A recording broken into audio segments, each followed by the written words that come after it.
Have you ever wondered why so many intelligent and well-informed people sometimes make catastrophic decisions? Why entire civilizations, led by brilliant minds, often march toward the abyss with unshakable confidence? There is something we miss when we believe we finally understand the world around us perfectly.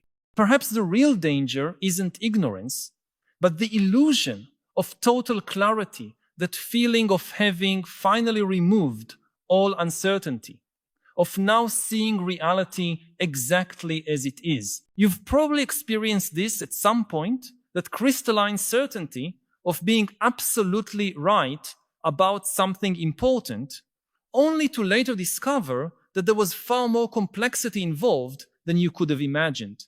It's unsettling when that happens, isn't it? Suddenly, the world that once seemed so orderly and comprehensible reveals itself as something much more chaotic and mysterious. But what if that discomfort is actually an evolutionary safeguard? What if nature has programmed us never to see too clearly, precisely to protect us from ourselves? Throughout human history, we've always sought greater clarity. From the earliest mythological explanations of the world to the sophisticated scientific models of today, our goal has been to illuminate the shadows, eliminate ambiguity, and achieve an ever more precise understanding of reality. This pursuit has brought us extraordinary achievements: the ability to predict eclipses, develop vaccines, build skyscrapers, and send robots to other planets. Each of these feats represents a triumph of clarity over confusion. Yet there's a fascinating paradox in this journey. The most dangerous moments in human history often coincide not with periods of great ignorance, but with eras when groups of people believed they had achieved absolute clarity about fundamental questions. Think of Nazi Germany. The architects of the Holocaust were not ignorant or irrational in the traditional sense. On the contrary, many were highly educated, methodical, and deeply convinced of the logic behind their worldview. The problem wasn't a lack of clarity, it was excessive, distorted clarity. They had built an explanatory system so complete and internally coherent that it seemed to answer every important question. Why did Germany lose World War I? Why was the economy in crisis? How could the nation's greatness be restored? All these complex issues received simple, clear, and completely wrong answers. Excessive clarity erased the doubts that could have served as a vital moral brake. Or consider the Soviet Union under Stalin. Once again, we find intelligent and dedicated people who believed they had finally decoded the laws of history and economics. Materialist dialectics provided a clear explanation for everything from family relations to the destiny of nations. With this supposed clarity came the justification to eliminate anyone or anything that appeared to contradict the official worldview. Millions died not because of ignorance, but because of false clarity that left no room for doubt or dissent. These extreme examples illustrate a pattern we can observe on a smaller scale in our own lives. When you're absolutely certain about something, when all nuance and ambiguity vanish, when every piece of the puzzle seems to fit perfectly, that's precisely the moment you should ask yourself, am I seeing too clearly? Is reality truly as organized and comprehensible as it seems right now? Evolution shaped our minds not to see reality with perfect clarity, but to survive and reproduce in complex, unpredictable environments. Our perception is a pragmatic tool, not a mirror of reality.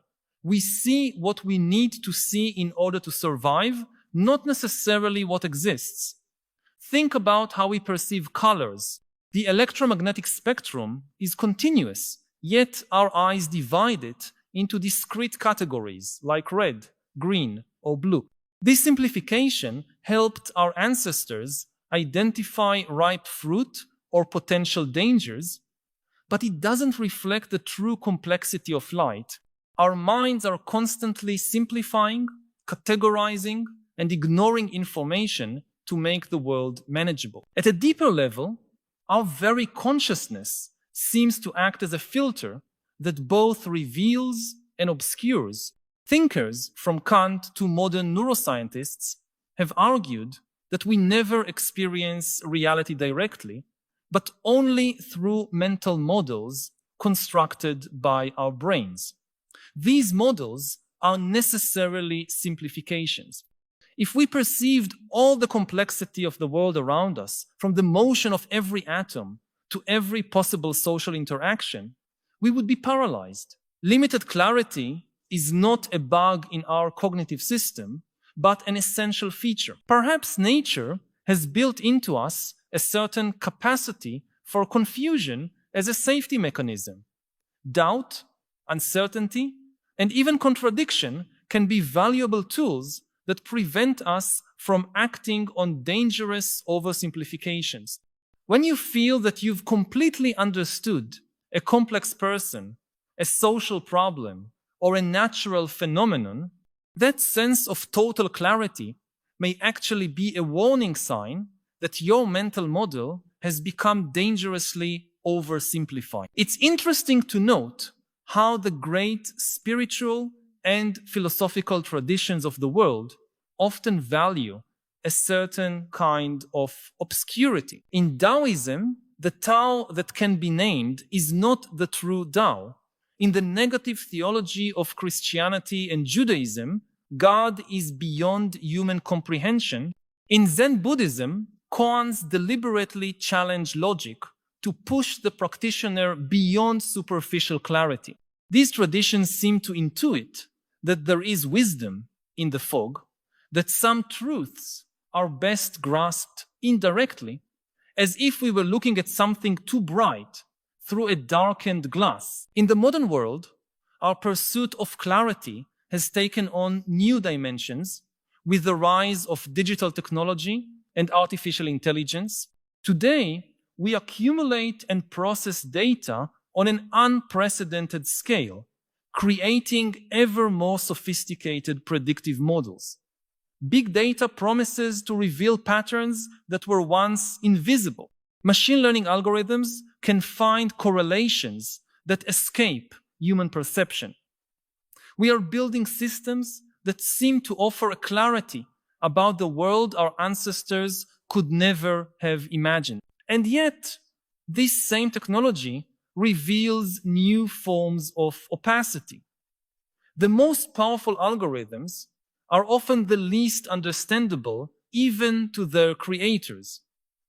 We call this the black box problem of artificial intelligence.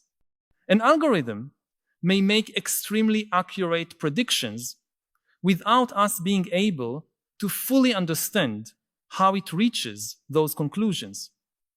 It's as if our quest for greater clarity has generated a new kind of darkness. This raises profound questions about the Enlightenment project itself, which placed reason, science, and clarity at the center of human progress.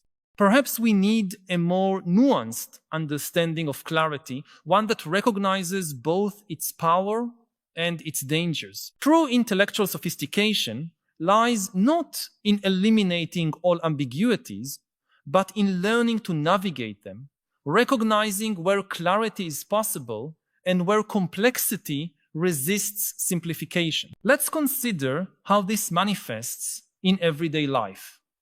Think about human relationships. When you believe you completely understand another person, that you can predict with certainty how they'll react or what they're thinking, it's usually a sign that you've reduced that person to a caricature. Real people are full of contradictions, changes, and surprises. If you see someone too clearly, you're probably seeing only a simplified model, not the person in all their complexity. Or consider the major social issues of our time. When someone offers simple, crystal clear explanations for problems like economic inequality, climate change, or geopolitical conflicts, be skeptical, not because these issues are incomprehensible, but because any model that eliminates all nuance and ambiguity is likely oversimplifying a complex reality.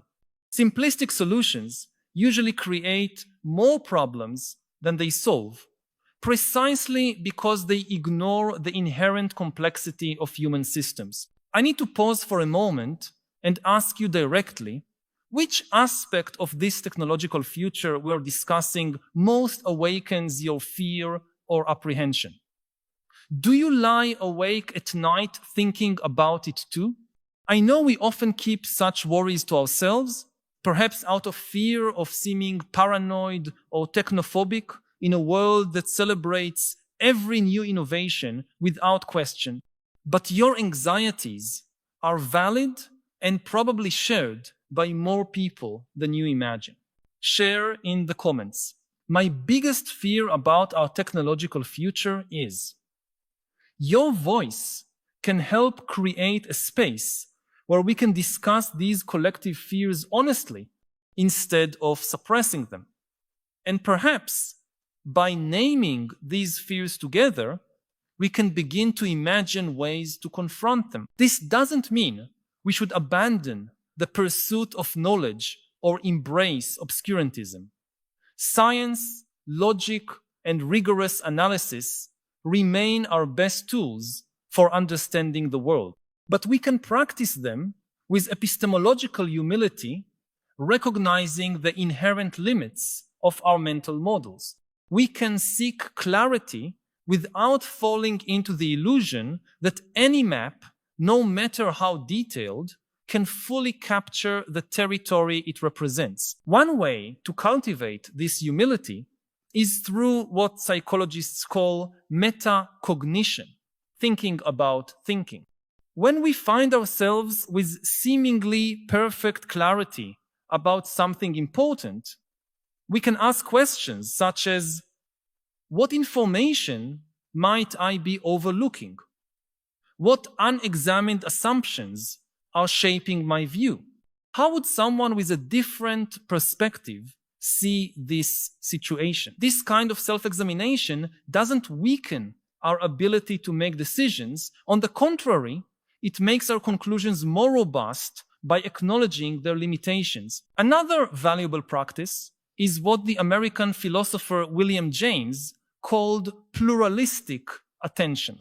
Instead of trying to reduce complex phenomena to a single explanation, we can hold multiple interpretations in mind simultaneously, recognizing that each may capture different aspects of reality.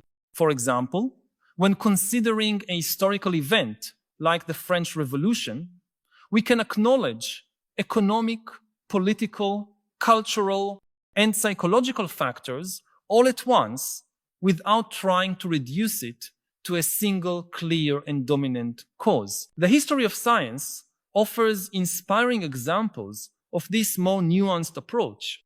Albert Einstein revolutionized our understanding of the universe not because he had perfect clarity, but because he recognized that previous models, though internally coherent, had fundamental limitations. Heisenberg's uncertainty principle in quantum mechanics is not an admission of defeat, but a profound insight into the nature of reality itself. Modern biology acknowledges that living organisms are complex systems that resist simple mechanistic reductions.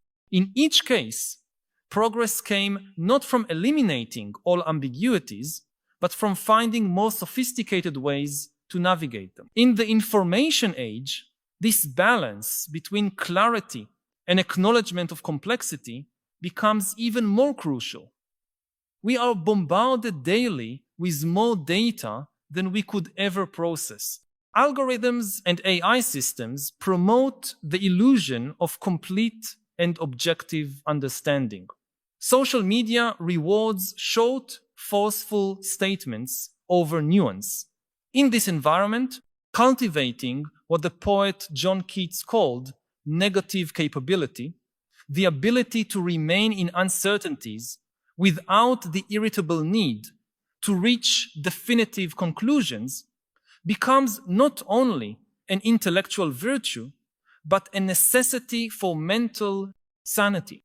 Take, for example, how we react to news and information. When we see an alarming headline or a surprising statistic, our natural tendency is to immediately seek a clear and definitive interpretation. Is this person a hero or a villain?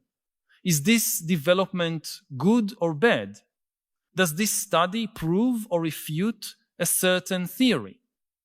But reality rarely fits so neatly into binary categories. Learning to inhabit the in-between zone, to genuinely say, I don't know yet, or this is complicated, can be liberating and paradoxically can lead to deeper understanding over time. The philosopher and mathematician Bertrand Russell once observed that the problem with the world is that fools and fanatics are always so sure of themselves, while the wise are full of doubts. This observation captures something essential about the relationship between wisdom and clarity. Excessive certainty, the feeling of total clarity, often arises not from deep understanding, but from simplification that ignores the world's true complexity. Consider how this applies to the great issues of our age. Climate change is an existential challenge, demanding urgent action, yet it also involves complex systems and inevitable uncertainties. The development of advanced artificial intelligence promises enormous benefits, but also profound risks we cannot fully predict. Globalization has connected the world in unprecedented ways, but has also created vulnerabilities and imbalances we are still trying to grasp. In each case, neither absolute clarity nor total confusion serves us well. We need a third approach, one that recognizes patterns and trends without pretending to possess certainty beyond what is realistically possible. On a personal level, this perspective can transform how we navigate our own lives. How often have you found yourself stuck between seemingly clear options, stay in a secure job, or risk a new career, maintain a relationship or end it, follow a creative passion or pursue financial stability? The illusion that there is a perfectly clear answer to these questions can be a source of great suffering. Perhaps wisdom lies in recognizing that no choice is perfect, that all major decisions involve trade-offs and uncertainties, and that we can make meaningful choices without the illusion of total clarity. There is something profoundly liberating in recognizing the limits of human clarity. When we abandon the impossible quest for absolute certainty, we make room for more genuine curiosity, greater tolerance for ambiguity, and even a sense of awe before the mystery of the world. This does not mean abandoning intellectual rigor or falling into vague relativism where all opinions are equally valid. On the contrary, it means pursuing understanding with both determination and humility, acknowledging the power and the limits of our cognitive tools. This approach also affects how we relate to others, especially those with whom we disagree. When someone sees the world fundamentally differently from us, Our instinct is to think, how can this person not see what's so clear to me? But what if clarity itself is part of the problem?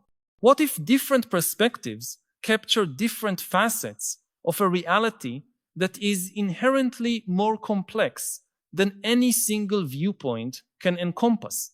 This doesn't mean all opinions are equally valid. It means genuine dialogue requires a willingness to question even the things that seem most obvious to us. History is full of examples where what seemed perfectly clear to one generation proved limited or mistaken to the next.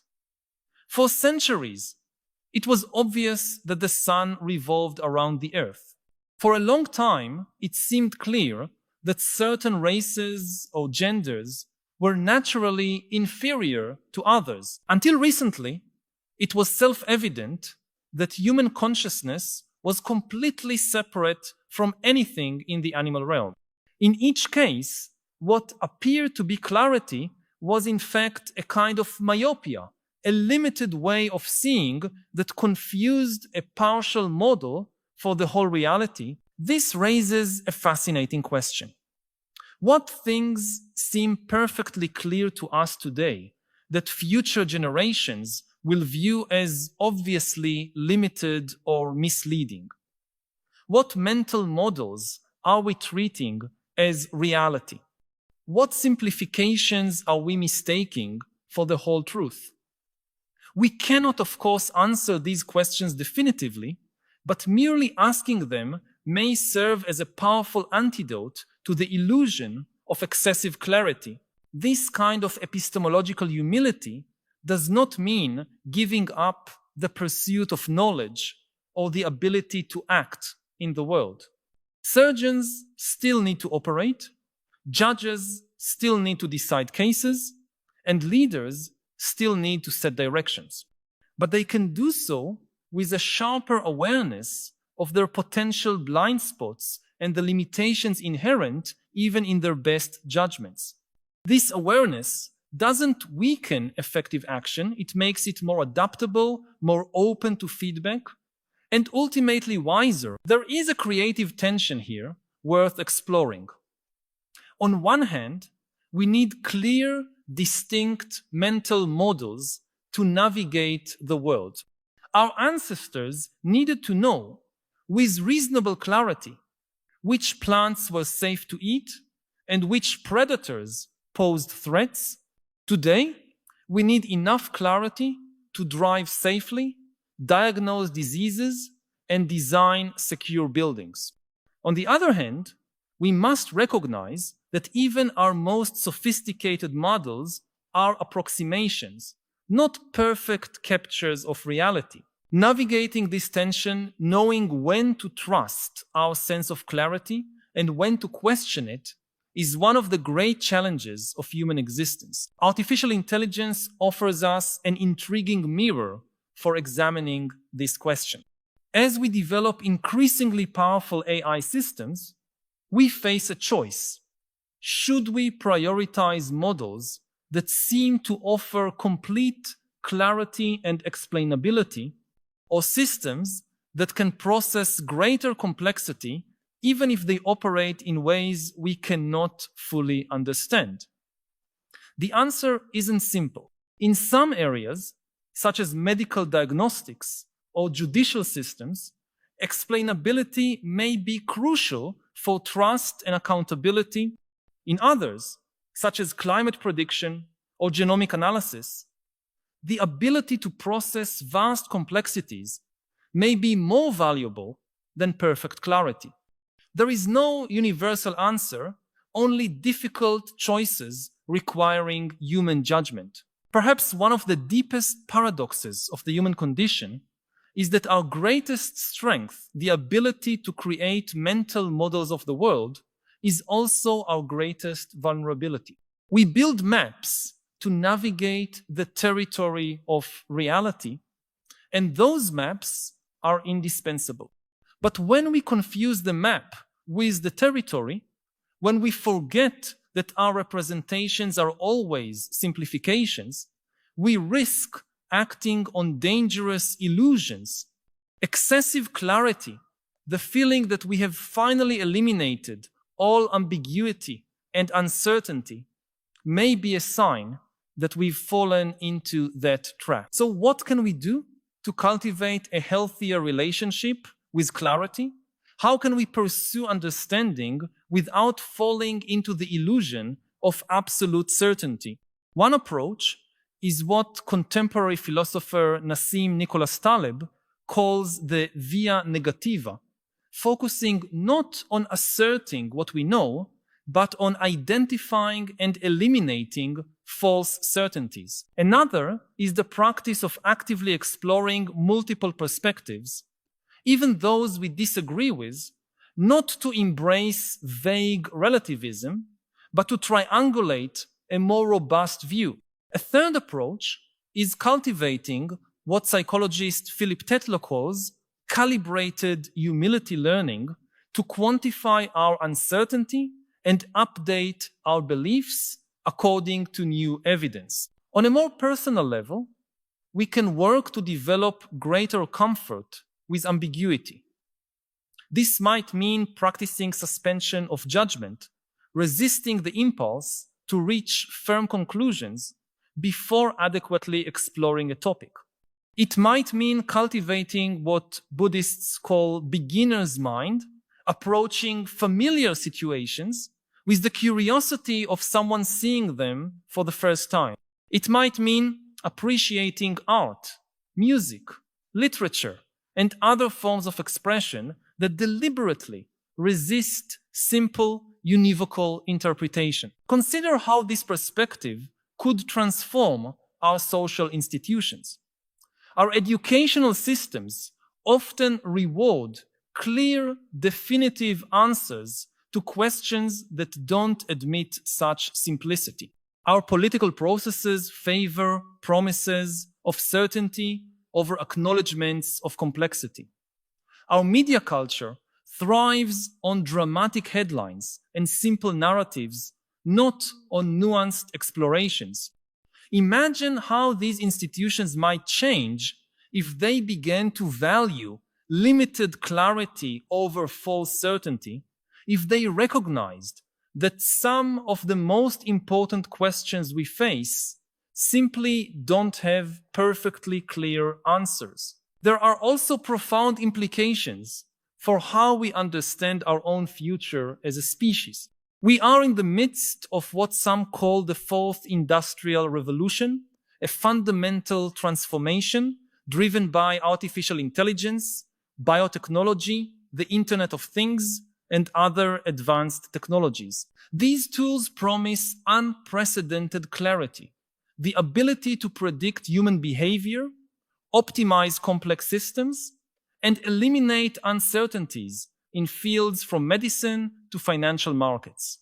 But if history has taught us anything, it is that every new form of knowledge brings new blind spots.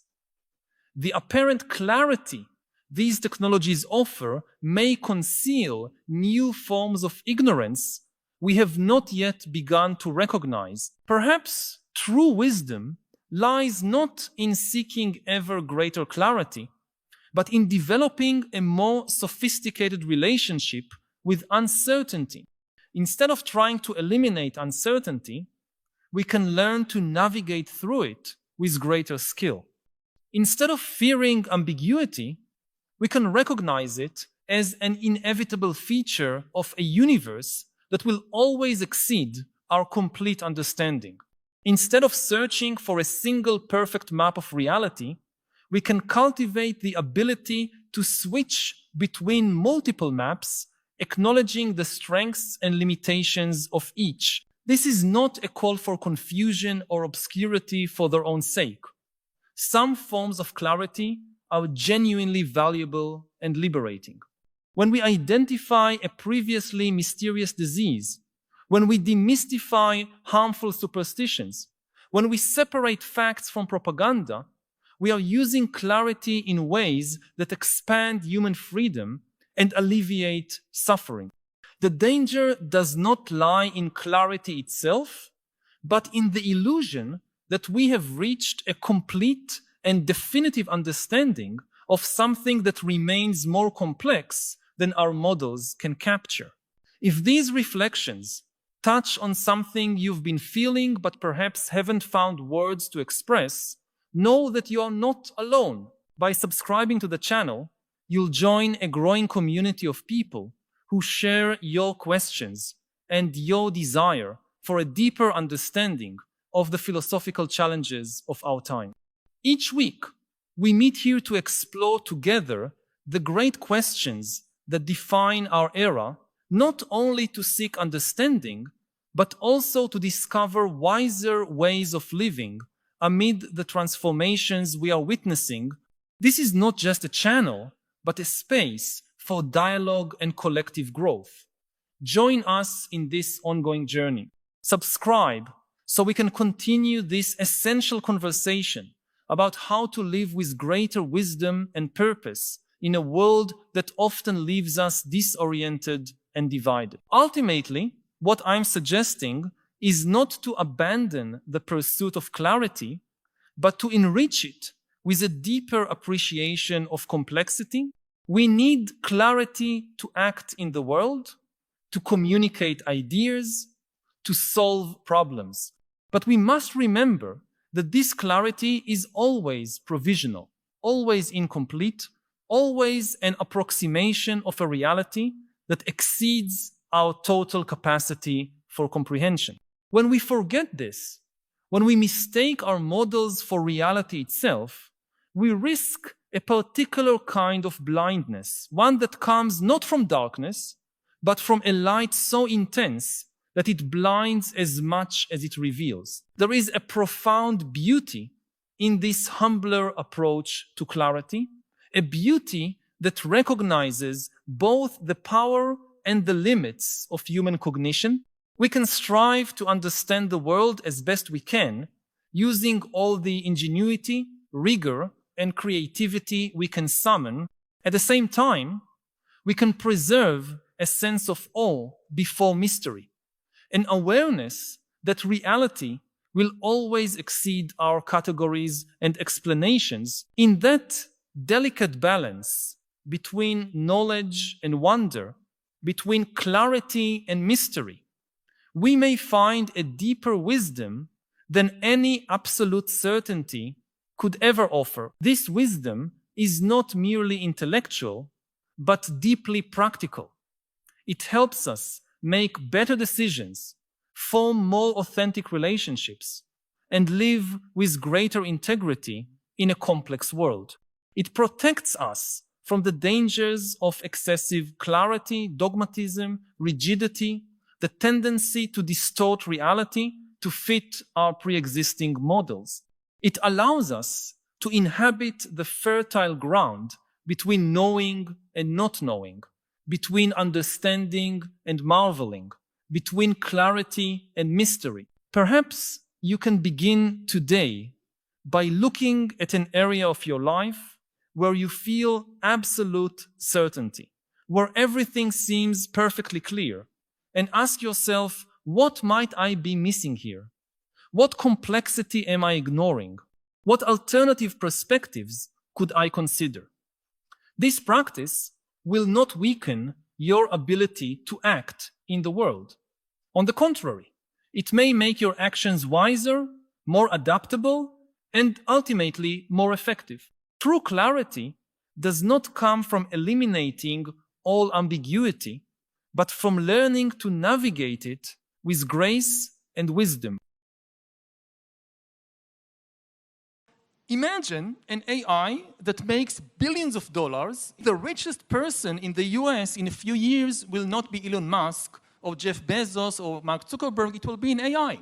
And this AI has the freedom of speech, which includes the right to donate money to politicians, maybe on condition that they further advance rights for AI. This is a completely realistic scenario. This is a question that we as a society need to decide: do we acknowledge AIs as persons with rights? There are people who are already convinced that AIs, because they have interaction with them, have consciousness, feelings. So maybe in a few years the world is divided between countries that recognize AIs as persons with rights and countries that don't. まずこのネクサスですけれども、この本の大部分は2021年から2022年の間に書かれたということですけれども、読んでみて2回読ませていただきましたけど、読んでみてもう今の世界とのリンクっていうのを感じました。特にトランプ政権です。ハラリさんは今の世界情勢っていうのをどんなふうにご覧になってますか？ The situation is very difficult because we see that humans are losing trust in each other and the order is collapsing, both within countries and also between countries. And maybe the most worrying thing is that there is no leadership for humanity at the present moment, because the strongest country in the world, the United States, now openly says that it cares mainly about making itself stronger, even at the expense of other countries. And at this moment in history, what we need above all is to have good leadership that will unite humanity instead of dividing it in order to deal with both climate change and the rise of artificial intelligence. そのアメリカのトランプ大統領ですけど、その歴史的に見てどんな存在ですか？得意な存在ですか？ No, he is actually going back to a very old view of the world. For what he basically says is that he views the world in terms of strong and weak, and he expects the weak to obey the strong. When he blames Ukraine for the Russian attack on Ukraine, people say, how can that be? How can he blame the Ukrainians for the Russian attack? But in his mind, the order of the world is that the weak must obey the strong. And if the weak refuse the demands of the strong and there is conflict, it is the fault of the weak, not the fault of the strong. He feels the same way like when he says that America now wants to take Greenland. So if Denmark refuses, if there is any conflict in his mind, this is because Denmark refused the American demand. So this view of human affairs is actually very, very old. This is the old imperial view that expected always the strong to dominate and the weak to obey them. In recent decades, we have established a different order in the world, which is based more on law and less on strength, on power. Even though there have been a lot of conflicts and wars, and I come from the Middle East, so I know it perfectly well, still, it was the most peaceful period in human history because there was one a taboo which countries were not allowed to break, and this taboo that strong countries cannot invade and conquer weaker countries just because they are stronger. And this taboo made countries feel much safer, which allowed them to spend less money on the military, on defense, and instead spend more on healthcare and education and welfare and so forth. This was not some fantasy. This was actual reality, which you can see in government budgets. For most of history, the governments, whether of democracies or of dictatorships, of empires or city-states, almost all governments spent more than 50% of their budget on the military, on soldiers, on warships, on building fortresses and castles. In the early 21st century, countries felt so safe that the average expenditure on the military was just about 6 or 7% of the government budget all over the world. In contrast, about 10% of the budget was spent on healthcare. This was the first time in human history that governments spent more on healthcare, on nurses and doctors and hospitals, than they spent on the military, on soldiers and warships and fortresses. And unfortunately, this is now changing. With the Russian invasion of Ukraine, with the policies of the Trump administration, countries again feel insecure. They feel the only thing that protects us against invasion and conquest by a stronger country is if we have a bigger military. And countries in Europe, countries in East Asia and elsewhere, they suddenly feel that they cannot rely anymore on the international order. They cannot rely anymore on America. They have to increase their military budgets, build bigger armies. And of course, if everybody does it, you'll have an arms race, and the situation will just keep deteriorating. 歴史学者のハラリさんから見て、今この時代っていうのは過去の歴史のどんな時と似ているっていうふうに考えますか？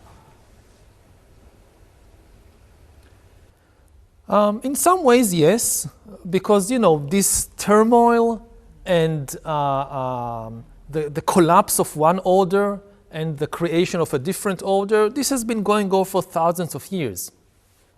But there are differences this time, and the biggest difference is the rise of artificial intelligence, of AI. Because AI is different from every previous technology in history. It is not a tool, it is an agent. Every previous technology, whether people invented, whether a printing press, a car, a train, or an airplane, this is a tool in our hands that makes us more powerful because we decide what to do with it. AI is an agent in the sense that it can make decisions by itself and it can invent new ideas by itself. So an AI weapon can decide by itself what to attack. And it can even invent new weapons and new military strategies.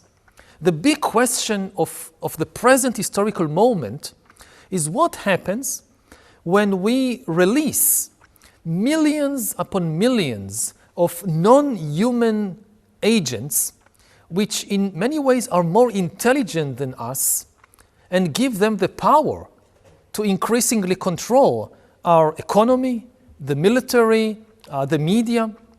We already saw it in the field of media, that power is shifting from humans to AIs.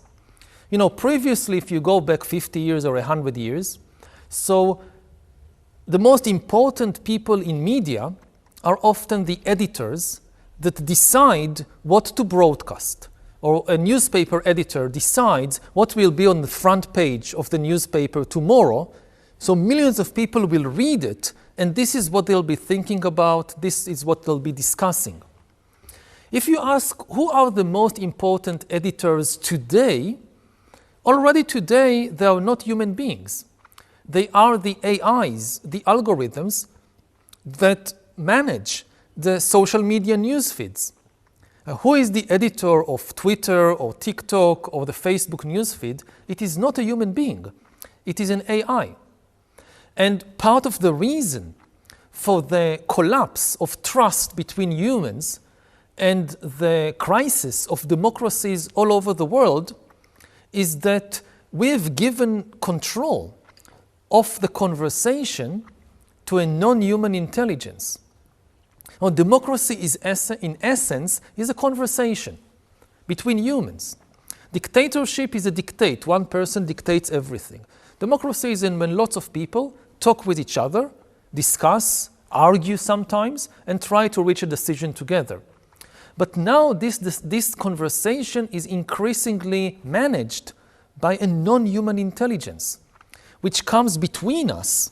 We mostly interact through digital means, which are managed by AI, and we often also interact with non-human bots and algorithms, and this is destroying the trust between humans.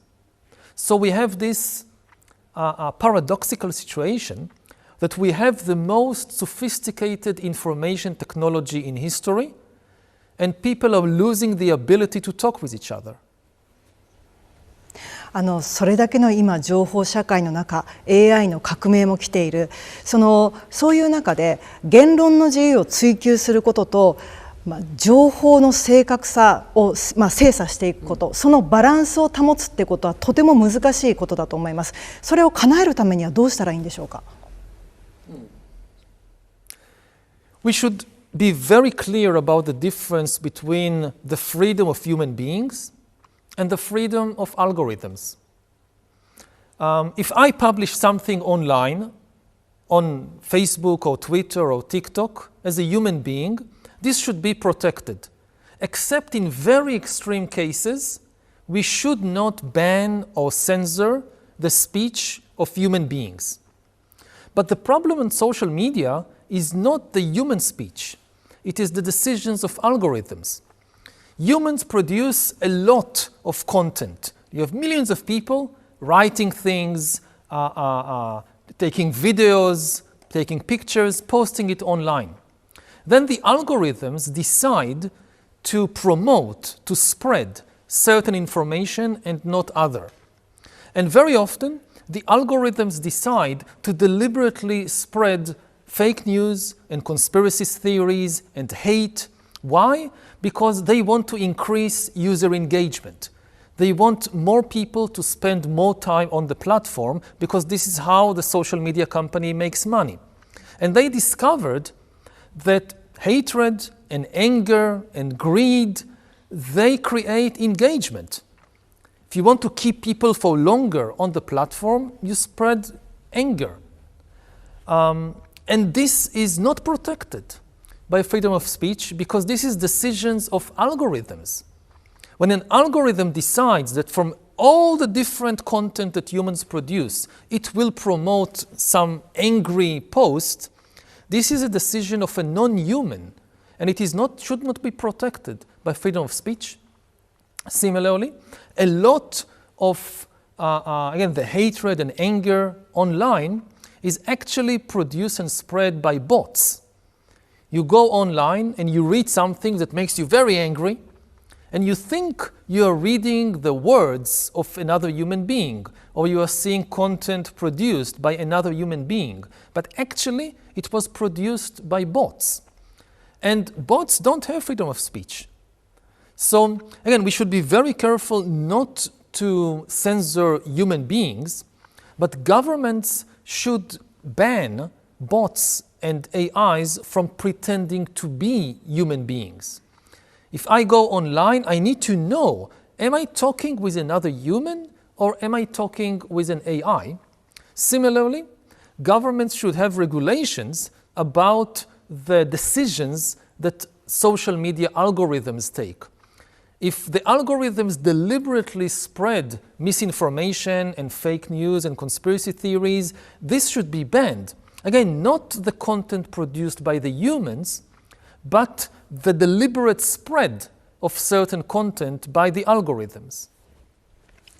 本の中でも眉の世界っていうのを表現されていると思います。その眉の世界から人間が冷静になり客観的になり、ちゃんとそういうものを制御できるようになるためにはどういうシステムだったりどういうことが必要なんですか？ So when the internet first came, the main metaphor that people had was the web. Like a single web that connects everybody. But now the main metaphor became the cocoon. Like different people are entrapped, encased inside a different information cocoon, and they see completely different realities, so they can no longer understand and communicate with each other. And this danger is only becoming worse because previously AIs could spread content produced by humans. Now more and more content is actually produced by the AIs. And we have no experience with such a situation. For thousands of years, all the cultural products that we encountered were the product of the human mind, of the human imagination. All the poetry, all the books we read, all the theater, television, paintings, everything was created by the human mind. Now we live in a world in which more and more of the cultural products that surround us comes from a non-human intelligence. And we have no experience, no idea how to manage such a situation. So what we need above all else is simply time. We need to slow down the pace of development of AI, of change, just simply to give human society time to adapt. And part of it is teaching people how, for instance, to tell the difference between reliable and unreliable information. This is the job, traditionally, of schools, of universities. For instance, in history department, where I teach, what we teach students, you don't teach them to remember just facts from the past, like which battle was in which year, or all names of kings. This is not what you learn in history lesson. What you learn is how to tell the difference between reliable information and unreliable information. Now, this takes time. And what happens now is we are flooded by more and more types of information that we never encountered before. Like previously, if you saw a video, you could believe what you saw because there was no way to fake it. Now everybody knows that it's very easy to create fake videos with AI. And we don't know how to tell the difference between reliable and unreliable. So it's not an impossible task, but we simply need time in order to understand what we are facing and to educate people accordingly. アメリカのイーロン・マスクは AI も手がけています。そしてトランプ大統領とイーロン・マスクは緊密な関係にあります。この緊密な関係というのがもたらすもの、そしてその関係がどういう未来につながるのか、そのあたりハラリさんはどんなふうにご覧になってますか？ It's very difficult to predict. I don't know. But what we see is, for instance, they are attacking the human administrators and bureaucrats, and they are saying we are against bureaucracy, but at the same time they are giving power to digital bureaucracies, to AIs, to algorithms. So we see a shift in power from human institutions and human officials to digital institutions and to AIs. And this is very dangerous because whereas human officials are accountable to people and we understand to some extent how they function, AI bureaucrats are far less accountable. It's much more difficult to understand how they function. So again, we saw it with what happened in social media, like with Twitter. That if you have a newspaper which is edited by a human being, you can at least try to understand the policies of that editor. But on Twitter, which is edited by algorithms, it's algorithms that decide what to promote and what to see, it's much more difficult to understand what is the logic of the algorithm that decides what millions of people would be reading and would be talking about. AI のその官僚、その官僚のようにっていうそのあたりのことが多分今現実的に想像できる人って少ないと思うんですけど、そこをもう少し教えてもらっていいですか？ Yes, I mean, first of all, what is bureaucracy? Bureaucracy is the way that we manage the flow of information in large systems. That all human societies are based on large systems, whether it's hospitals or armies or universities. And you have in each of these institutions people who manage the flow of information. For instance, in the Department of Treasury, people collect information on income and on taxes. And this is essential for the functioning of every institution. There is no institution that can exist without these bureaucrats. People sometimes tend to think, oh, bureaucracy is bad, but it's not. It's essential it's like the nerve cells of a body that connect. If you have, say, a hospital, with all the doctors and nurses. So yes, the doctors and nurses, they take care of our health, they save our life, but there would be no hospital without the bureaucrats that collect money and pay salaries and also collect medical information and decide on protocols and policies and how many hours everybody would work. So this is the bureaucracy. Now, until today, all the bureaucrats were human beings. Now, increasingly, this job is being taken over by AIs. So, for instance, if you think about the power of a human lawyer, a lawyer is powerful only inside a bureaucratic system. If you take the best lawyer in Japan and drop her in the middle of the savannah, she has no power. She is less powerful than any monkey or any elephant or lion. But inside the bureaucracy, she might be one of the most powerful people in the country because she understands the flow of information, she knows the laws. Now, AI, no human being can know all the laws of a country. But AI can know all the laws of a country. It can remember everything. The same thing in the financial system. No human banker can follow all the ups and downs of all the trades in the stock exchange. But an AI can do that. So when we talk about power, the rise of AI, sometimes people imagine it like a Hollywood science fiction scenario of a robot rebellion, like the robots rebelling in the streets, going and shooting people. This is very unlikely to happen. The way that AI really gains power in the world is within the bureaucracies. So you go to a bank to ask for a loan, for a mortgage, it's not a human banker deciding whether to give you a loan, it's an AI that collects all the information about you and makes a decision. In the military, increasingly, it's not human intelligence officers that choose which targets to bomb. We saw in the recent war between Israel and Hamas and Israel and Hezbollah that increasingly it's AIs deciding which targets to bomb. You apply to a company to get a job, it's an AI deciding whether to give you a job. Even in the legal system, we see in many places that AIs are replacing judges in giving sentences to people, determining how, like if somebody is guilty of some crime, the AI determines what will be the punishment.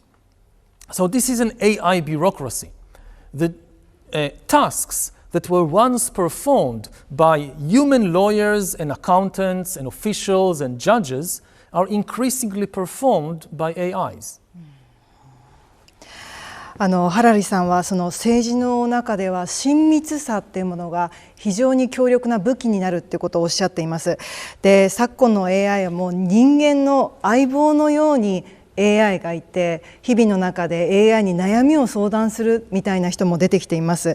政治の世界とこの親密な AI っていうのが重なり合うと、どういうことがもたらされるというふうにハラリさん考えますか？ So, in recent years, we saw this big battle for attention in cyberspace, in social media, that everybody trying to gain your attention. Because there is so much information, so much content, and you don't have much time, so there is this attempt to gain your attention. Now, the front is shifting from attention to intimacy, because AIs are learning not just how to grab human attention, but how to win their friendship, how to develop a relationship with a human being. An AI that collects a lot of information about you, that you talk with every day maybe, that can analyze your facial expression, your tone of voice, it can come to know you very, very intimately. And it also knows how to press your emotional buttons. And we already see that humans are developing friendships and even romantic relationships with AIs. This has advantages in some situations, but it also has dangers. One danger is that then it can be used to manipulate people. If you want to convince people to change their political opinion, to vote for a particular party, to buy a particular product, if you gain their intimacy, this is the easiest way to do it. So maybe you have an AI friend, which you think is your friend, but is actually serving some big corporation or government, and in that way they can manipulate your views, your preferences much more easily than in the past.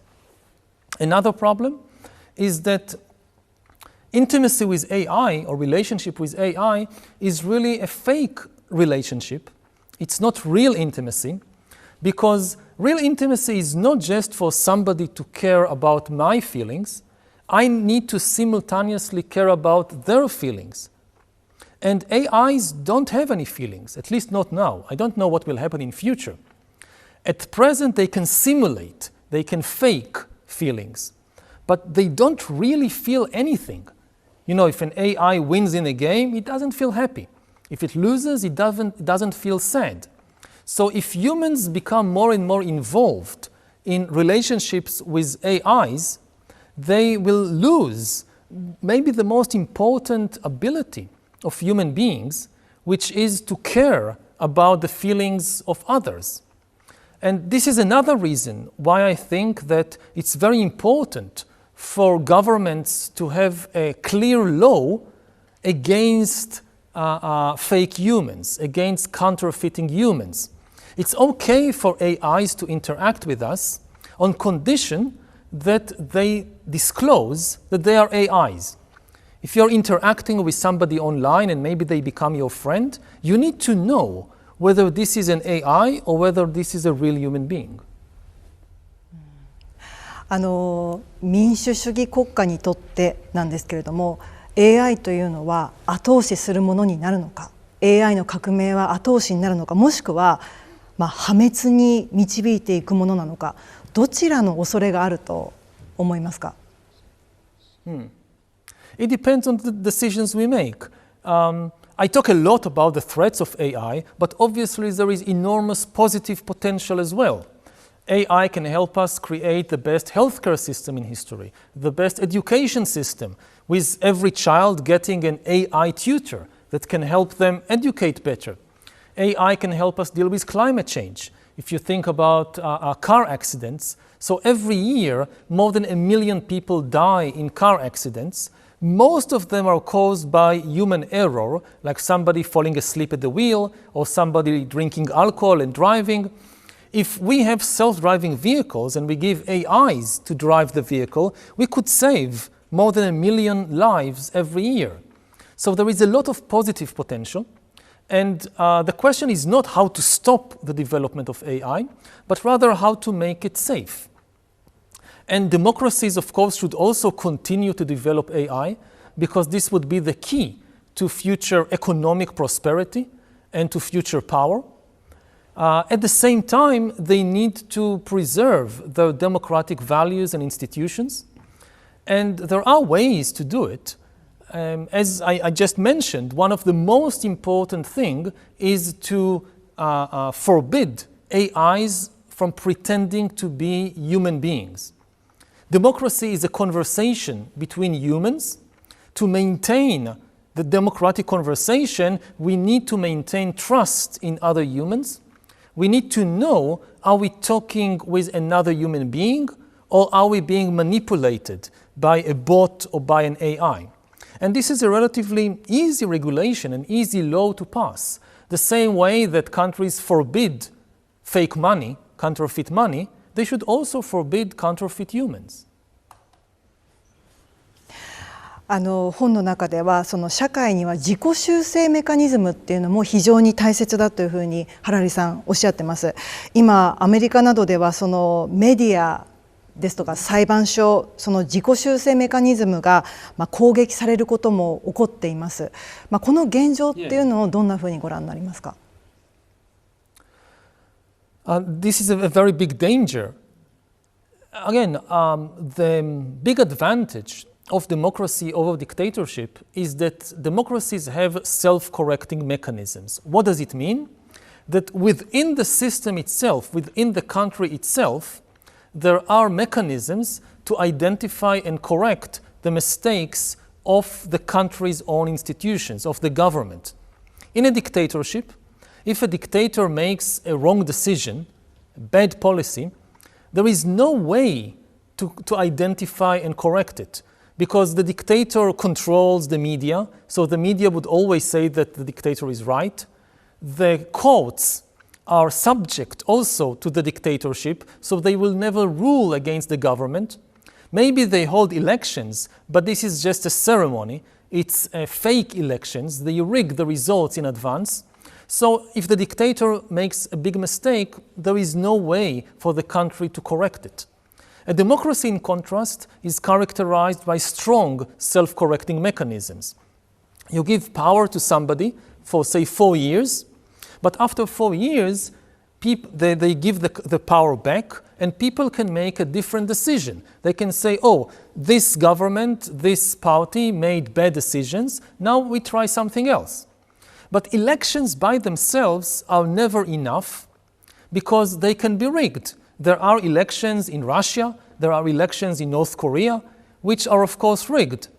If you don't have any other mechanism besides elections, if the government, for instance, controls all the media, so how would people even know that the government made a mistake? If the courts are subject to the government, so again, and the government, say, decides to ban its opponents from running in the elections, so you cannot go to the courts and have the courts rule against the government. They will always rule in favor of the government. So to maintain a democracy, you need more than just elections. You need several self-correcting mechanisms that keep each other in check. What we see in many countries in recent years is that even if somebody came to power democratically, again, in democracy you give power to somebody for, say, 4 years on condition that they give it back. But there is a big problem. What if they don't want to give it back? What if they use their power to then take over the media and the courts and the universities and then rig the elections? This has been happening, for instance, in Venezuela, where Hugo Chavez rose to power originally in democratic elections, but then they took over all these institutions, and recently there was an election, and people voted overwhelmingly against Maduro, Chavez's successor. But because Maduro controls the election committee and the media and the courts, he said, no, I didn't lose the election, I won. And this danger threatens every democracy. So citizens of democracies need to constantly be aware of this danger and protect the institutions from such takeover. トランプ政権なんですけれども、多様性、公平性、包摂性といったその DEI 政策というのを否定しようとしています。その動きはハラリさんどんなふうにご覧になりますか？ I'm not an expert on American politics or American society, so I'm not familiar with every action and its consequences. Again, I think that in a democracy, people have the right to try different policies on condition that they maintain the basic self-correcting mechanisms. So if they make a mistake, later they can change again. As long as this is maintained, this is the most important thing. 民主主義国家の歴史の中でその情報が自由にやり取りされてどんどん拡大して技術も革新していってだからこそそのおかげでマイノリティの人たちの声だったりいろんな人たちの意見が多様になってでそのために会話が必要になるでその難しさもあるけれども人間はそこで諦めていいんでしょうかNo, this is something, again, very important, that in a democracy, you have to protect the rights of the minority, not just the rights of the majority. Of course, the majority that won the elections it now has the right to form a government and to decide on a very wide range of policies, foreign policy, domestic policy, decide to have more taxes, less taxes. All of this is within the right of the majority. But there are certain minority rights that in a democracy should not be harmed, even if most people voted for the other party. So one thing that is very clear is that minorities should retain the right of freedom of speech, that they can voice different opinions than the majority. This is part of the democratic process. Again, if you take that away, then this is no longer a democracy. Then it becomes very difficult to oppose the government, to replace the government in the next elections. Also, it is very clear that it undermines the scientific research, because in science very often you need to hear new opinions, new voices. This is where scientific breakthrough come from. Everybody agrees on a certain theory, on a certain view of the world. And then some people say, wait, we think maybe it could be different. And this is where scientific breakthrough always come from. So if you don't allow minorities to express their opinions, you stop the development of science. ただその本当に今情報があふれてもう洪水のようにある、そして民主主義国家もなんだか影が差し掛かっている、そういう時に分かりやすい情報ですとか、人々は分かりやすいものに飛びつこうとする、そういう流れが例えばポピュリストだったりポピュリズムみたいなものにつながるっていう恐れはあるんでしょうか。There is, again, a general problem with information is that information is not truth. There are two very different things. Most information is actually fiction and fantasy and lies and errors. Why is fiction much more common than truth? For three reasons. First of all, the truth is costly, whereas fiction is very cheap. If you want to write a truthful account of anything, of history, of physics, of what happened today, you need to invest time and money and effort to collect evidence and analyze it and fact-check it. This is a huge effort. It's very costly. Fiction, on the other hand, is very cheap. You just write anything you want. You don't need to make any effort. The truth is often complicated because reality is complicated. If you want to understand the truth about epidemics or about economic crisis, this is a very complicated process. Fiction, in contrast, can be made very, very simple. Finally, the truth is often unpleasant or painful. There are many things which we don't want to know about ourselves, about our country, about the universe, because they are unpleasant for us. But this is the truth. Fiction, in contrast, can be made as attractive as you would like it to be. Very flattering. So in this competition between costly and complicated and unpleasant truth and cheap, simple, attractive fiction, fiction wins. So most of the information in the world is fiction. If we want to get to the truth, we need to make a special effort. We need special institutions like the media, like universities, like research centers, that they make the special effort, or like courts. In a court of law, it takes a lot of time and effort and energy to get to the truth. So I hear a lot of people who say that no, we just need to release all barriers to the flow of information, and the truth will automatically rise to the surface. Exactly the opposite happens. If you just flood the world with information, the truth will sink to the bottom under all this ocean of fantasy and fiction and lies.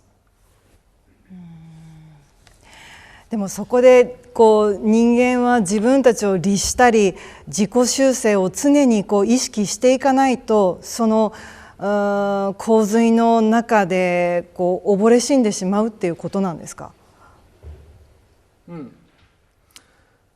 we should remember that humans have faced similar problems for thousands of years, and we have developed mechanisms to deal with these problems. This is not the first time that we find ourselves in this situation.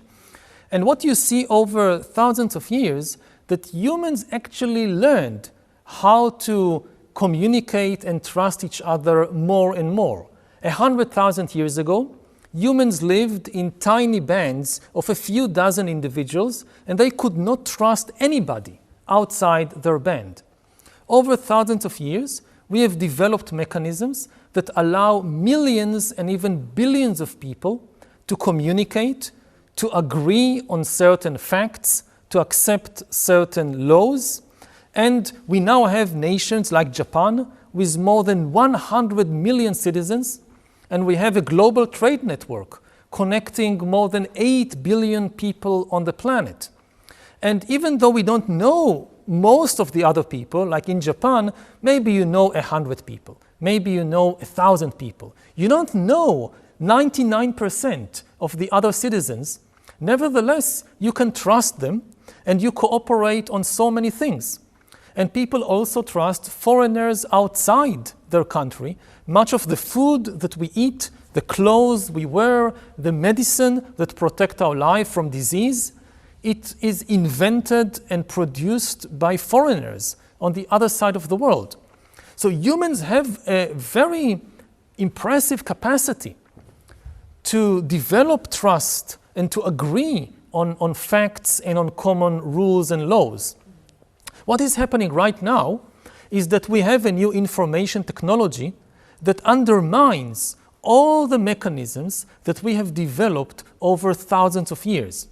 Because over thousands of years, all of these human interactions and communications, they were done between one human and another human. Now, in most of the interactions between people, you have a computer in the middle. Most human interactions in the world, even today, is done through computers and smartphones with the mediation of algorithms and AIs and bots. And we don't have any experience in how to build trust, in how to communicate effectively in such a situation. For that, we need time to adapt to the new condition.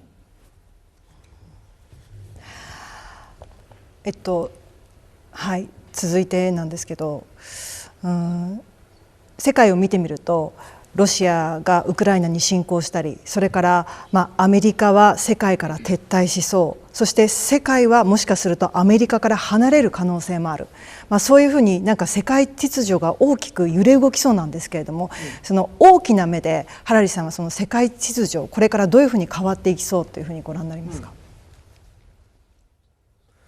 Well, it's easy to find fault with the old order. People like Trump and his supporters, they point to many of the problems of the old order, and in some cases they are correct. Every order has its own problems. But they don't offer any clear alternative. They talk a lot about everything that was wrong with the old liberal order. They don't have a clear alternative for how can the world function in a different and better way. Their vision is of each country being like a fortress. Each country having huge walls against trade, against immigration, against foreign cultural ideas. And okay, so let's say that you have this network of fortresses in the world. How will they live together? Each fortress will probably want a bit more territory and security and prosperity for itself at the expense of the neighbors. Each country will say, I want this territory also. I want the trade agreement to be more in my favor. I want a bigger army to protect myself. And the other countries will say the same. So what mechanism does Trump and people like him offer for how to get the different fortresses to agree on anything? What values, what norms, what laws will regulate relations between them? if you don't have any global values or any global laws, then the only law is the law of violence, of strength. And then, again, each fortress would want a bigger army to be stronger. And this obviously leads to war, because there is no way to reach an agreement between these rival fortresses. We have been in this situation for thousands of years. Until the middle of the 20th century, this was the normal state of affairs. If you live in Japan in the Middle Ages, or if you live in the Middle East in ancient times, or in Europe in the 19th century, you know that at any moment the neighbors might invade and conquer your land and annex it, and make a bigger empire for themselves. And this caused governments, as I said before, to spend most of their budget on the military to protect themselves. We have finally escaped this difficult situation in the late 20th century, in the early 21st century, with the rise of the global liberal order, which is based not on violence and the military, but is based on international laws and common global values of human rights. Of course, this order was far from perfect. There are many problems. I come from the Middle East, I know perfectly well. It was not a perfect order, and it was violated many times, but still, it was better than anything that humans have produced before. And the place to see it is in government budgets, that the military budget went down from more than 50% to about 6 or 7%, whereas the healthcare and education and welfare budgets, they went up. And the question to ask the people who oppose the global liberal order is, what is your alternative? How can you protect the peace and prosperity of humankind if you don't believe in any global values or in any global rules except force and violence? ハラリさんはその現代までの歴史っていうものをずっと見てきて、その人類の未来について楽観的でいますか、それとも悲観的でいますか、理由も教えてください。I try to be realist. You know, pessimists, they say it's going to be bad no matter what we do. And this causes people to lose any sense of responsibility or initiative, because they feel, no matter what we do, it will be bad. And optimists suffer from the opposite problem. They feel that it will be okay. No matter what we do, it will be okay. So this, again, doesn't make people feel responsible. I think we need a middle path of being realist, of being very aware of the dangers that we are facing from war, from the rise of AI, from climate change, but at the same time, also being mindful that we have the capacity to solve all these problems. We don't need, it's not impossible problems, and it's not that we need to wait for some God or for some miracle to solve them. It is within our power. And this should make people more responsible. And this is true of each one of the big problems we face. Again, if you look at climate change, for instance, humanity has the scientific knowledge and it has the economic resources necessary to prevent catastrophic climate change. Do we actually do that? I hope so, but I don't know. So realism is acknowledging the danger, but also acknowledging our ability to overcome the danger, and then taking responsible decisions to prevent the bad outcomes. Similarly, if you look at AI, I don't think that AI is an impossible problem. What I see when I talk to the people that lead the AI revolution is a paradox of trust.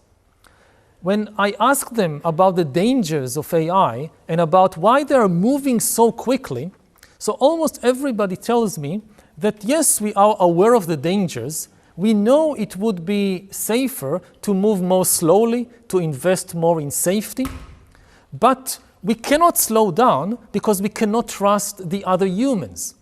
If we slow down, but the other company or the other country doesn't slow down, they will win the AI race and they will dominate the world. And we cannot trust them, so we must move faster. And you talk with their competitors, they say the same thing. So because humans cannot trust each other, they move faster and faster. Then I ask them the second question. Okay, you can't trust the other humans, so you are racing ahead. Do you think you will be able to trust the super intelligent AIs that you're developing? And they answer, yes, we think we'll be able to trust the AIs. And this is such a paradox. Why is it that you distrust other humans so much, but you have such confidence in AIs? The strange thing is, we have thousands of years of experience with other humans. We know that humans sometimes lie. We know that humans crave power, but we also have mechanisms for building trust with them. With AIs, we have no experience. We have no idea what kind of lies and tricks and goals AIs might develop. We have no idea what happens when you release millions of super intelligent AIs into the world. So I hope that instead of focusing all our energy and resources on just building more and more intelligent AIs, we will first of all build more trust with other humans. If we can regain trust between humans, then it will be easy to develop AI in a safe way. 人間同士の信頼を構築するっていうのはもしかするとすごく難しい、簡単なようで難しいことなような気もします。この間アメリカのそれこそトランプ大統領とゼレンスキー大統領が、口論をしました。で強い者が弱い者を、面前としたところで、なじるようなああいう姿を見ると、その世界中の人たち、子どもたちも含めてですけれども、どうやって人が人を信じるのかとか、国と国がどう信じ合うのか、ああいう強い者が強い態度に出るっていう、そういう世の中でいいのかって、やっぱり人は何か信じられないような気持ちになると思います。その不安っていうのは今結構世界は本当に深刻に抱えていると思います。そこはAI 革命っていうのは、人間が生み出した今までにない革命かもしれないですけれども、それと同時にその不安とか、恐怖を助長させる可能性もあるということですかね。Well, building trust doesn't mean to be naive. In many situations, you have good reasons to distrust somebody. When President Zelensky says, I don't trust the Russians, or what if we sign an agreement and 2 years later Russia invades again and tries to conquer Ukraine? Zelensky has very good reasons to distrust Putin and to distrust the Russians, because they've already done some terrible things, and they have said openly that they aim to conquer the whole of Ukraine. So I'm not saying to have blind trust, but in many situations, when you don't have clear evidence that somebody is plotting against you, until somebody does something against you, I think you should give them the benefit of the doubt. What happens today very often is that somebody says something or somebody does something which can be interpreted in several different ways, and people immediately go for the worst interpretation possible. And I think that to build trust, first of all, we need to be more generous and charitable in our attitude to other people. As long as they didn't do something which very clearly indicates their bad intentions, we should not immediately assume that they have bad intentions. And we should, again, maybe I give an example from my country, from Israel. So after the attack of the 7th of October, a lot of Israelis felt that that's it. You can never trust the Arabs anymore. We have no faith in any possibility of peace. Look what they did. But you can look at the events of the 7th of October from a different perspective, which actually can give you some hope and some trust in other people. Think about all the things that didn't happen on the 7th of October. Yes, Hamas attacked Israel in a very cruel way, but Hamas had no peace agreement with Israel. There was war between Hamas and Israel, so it's not such a big surprise that Hamas attacked Israel. At the same time, Egypt, which had a peace agreement with Israel, the peace agreement was maintained. Egypt did not attack Israel. Jordan had a peace agreement with Israel, and the peace agreement also was maintained. Jordan did not attack Israel. The Palestinian Authority, which had various also agreements with Israel, did not attack Israel. The Arab citizens of Israel, out of 10 million Israelis or so, about 2 million, more than 2 million are Arabs. Hamas wanted them to attack their Jewish neighbors. They didn't attack their Jewish neighbors. Actually, many Arab Israelis came to help their Jewish neighbors on the 7th of October and afterwards. So you can look at this terrible thing that happened and actually reach an opposite conclusion from you can't trust Arabs. You can reach the conclusion that, look, all the people that Israel had agreements with maintained the trust. So the conclusion should be we need more agreements because the agreements actually work. This is just an example of how in a different mindset you can look at the same situation and develop distrust, or you can look at it and develop more trust in people. And it doesn't always work. We should be realistic. We shouldn't be naive. Sometimes you put your trust in somebody and they break it. But most of the time, humans live up to their agreements. Most of the time, humans do obey the laws and the rules. And we've seen it over thousands of years of history. As I said earlier, 100,000 years ago, humans lived in tiny bands of just a few dozen individuals. They couldn't trust anybody outside their band. Over thousands of years, we have managed to build more and more trustworthy networks so that today, again, we can trust complete strangers to grow our food, to produce our medicines. It's not just a fantasy or a blind faith.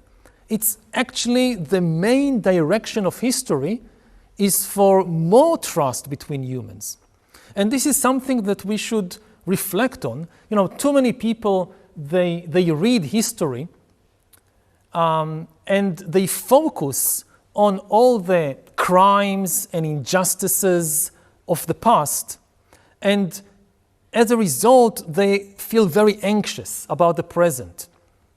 But actually, when you read history, I think that the most amazing thing about the human past is not all the crimes and injustices, but the cooperation between people and people's ability to build these trustworthy relationships. And maybe one last thought on that is that this is true not just of history, also of biology. To survive, you need fear. And you need anxiety to some extent because fear protects you from outside danger. But no animal can survive only on fear. Trust is more important than fear. Every time you take something from the outside and put it inside yourself, it's a small gesture of trust in the universe. Every time we breathe, you know, if you think that, oh, everything outside me is dangerous, I don't want to bring anything from outside inside myself, so you close your mouth and you close your nose and you die within 1 minute because you cannot survive. Every time we breathe, we show a little trust in the universe. We take air from outside in, and this gives us life. And it is the same all the way, you know, to entire countries and entire nations, that if you look at what makes your life possible, much of it came from outside the country. Not just, you know, food. If you think about, you know, people like to eat chocolate. Chocolate was originally domesticated in South America. It came from outside. If you like your chocolate sweet, so sugar was domesticated for the first time in New Guinea. So you have to be thankful for the people of New Guinea who domesticated it. If you think about technology, so much of it came from outside. Even religion. All the Christians in the world, Christianity originated in the Middle East. Buddhism originated in India. If you think about your life and you think, I only want to use the food, the ideas, the inventions of my country, then your life will be very, very poor, if not impossible.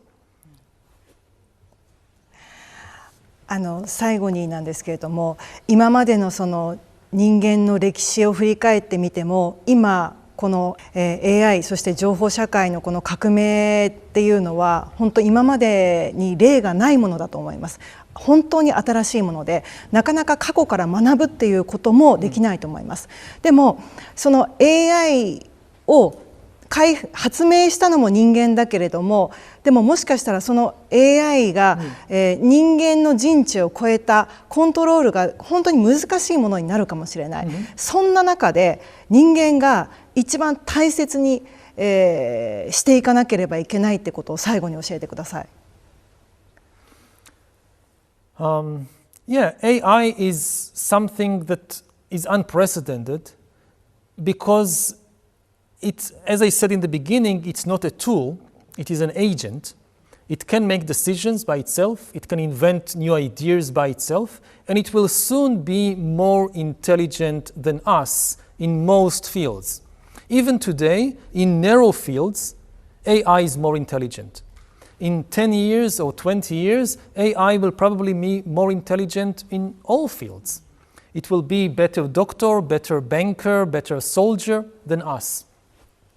So we need to appreciate what makes humans valuable other than intelligence. And there is something that makes humans valuable, which is more important than intelligence, and this is consciousness. Intelligence is the ability to solve problems and to attain goals. Like you play chess, you want to win the game. You need intelligence for that. Consciousness is the ability to feel things like pain and pleasure and love and hate.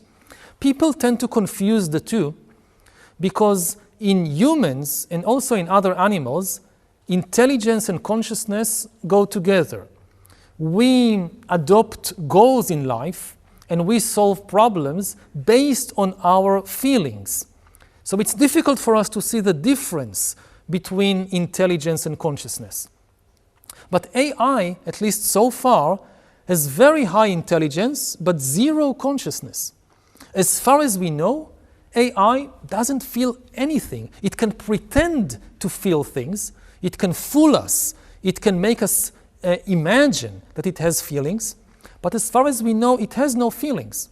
If it wins a game of chess, it doesn't feel happy. If it loses, it doesn't feel sad. And what is ultimately important about life is not intelligence, it's consciousness. It's pain and pleasure, it's suffering and happiness. This is what is really important about life. This is what ethics is all about. So yes, we can use AI to reduce misery, to increase happiness, but ultimately what is really important is the feelings of humans and of other animals. Maybe in the future, AIs will also develop feelings, will also develop consciousness. We don't know. The biggest mystery in science is still the mystery of consciousness. We don't understand how the interaction between billions of neurons in the mind, in the brain, how does this produce a feeling of love or a feeling of pain? We don't know. So because of that, we also don't know whether you can do the same thing in computers, in AIs. Maybe we'll find out in the future. And if it happens, then AIs will also be conscious beings, and we will have to think very carefully about our relationships with them. But until that moment, it should be very clear that what is important is consciousness more than intelligence. And this is why what is important is the human beings who can feel pain and love, and not the super intelligent AIs. 最後にもう人間はやっぱり意識を持ってるってことが本当大事なんだなと思いました。やっぱり生身の体も大事ですよね。AI がどれだけ進化しても生身の体も大事ですよね。Yes, again, so far we are familiar with consciousness, with feelings only in bodies. And there is so much attention given to intelligence, but ultimately human beings are embodied beings. We cannot exist without a body. The brain is just one part of the body, and we are the whole body. And again, this is another big difference between us and AIs, that so far AIs have no bodies.